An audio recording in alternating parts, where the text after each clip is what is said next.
প্রিয় শিক্ষার্থীবৃন্দ, আসসালামু আলাইকুম। সবাই কেমন আছেন? আশা করি ভালো আছেন। শিক্ষার্থীবৃন্দ, জব সলিউশন চ্যানেলে আপনাদের সবাইকে নতুন আরও একটি ভিডিওতে স্বাগতম। আজকে আমি যে এইটি নিয়ে আসলাম প্রশ্নটি, সেটি হচ্ছে কি অষ্টম শ্রেণীর ইসলাম ও নৈতিক শিক্ষার সমাধান পঞ্চম সপ্তাহের। শিক্ষার্থীবৃন্দ, আপনারা অনেকেই আমাকে জানতে চেয়েছেন যে আরগুলো কইছো, আপনাদের কথার ভিত্তিতেই আমি এই সলিউশন নিয়ে আসলাম। আর হ্যাঁ, অনেকে আমাকে হিন্দু ধর্ম দিতে বলেছিলেন।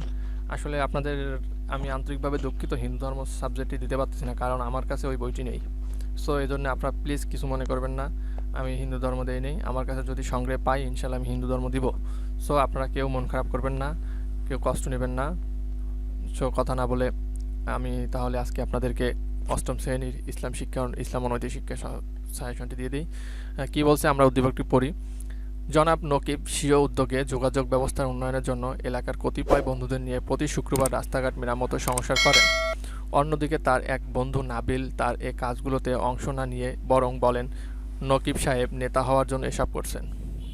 তাহলে গ নম্বরে প্রশ্নটি আছে আমাদের, নকিব সাহেবের মাঝে ইসলামের কোন সেবার বিষয়টি প্রকাশ পেয়েছে ব্যাখ্যা করো।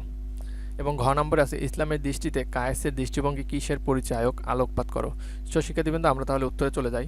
আপনারা দেখেন এখানে আমরা লিখে দিয়েছি এক ক নং প্রশ্নের উত্তর। এটা হচ্ছে আসলে গ নং প্রশ্নের উত্তর হবে, কারণ আমাদের ক নম্বর না, আমাদের গ নম্বর। নকিব সাহেবের মাঝে ইসলামের যে সেবার বিষয়টি প্রকাশ পেয়েছে তা হলো সমাজসেবা, মানব কল্যাণ ও উন্নয়নের জন্য গৃহীত সকল কর্মসূচি সমাজসেবা নামে পরিচিত।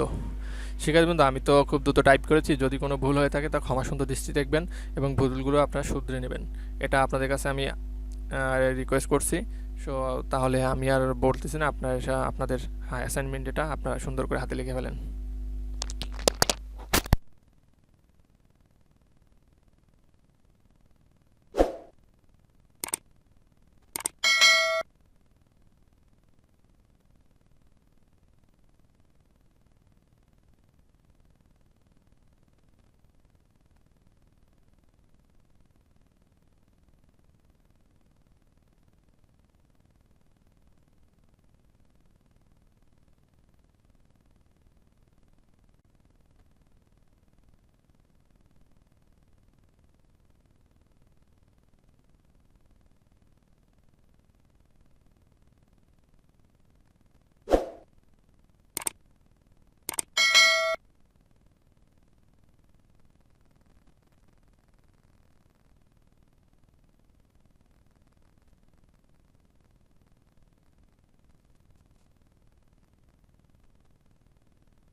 প্রিয় শিক্ষার্থীবৃন্দ, আপনাদের অসংখ্য ধন্যবাদ এতক্ষণ আমার সাথে থাকার জন্য।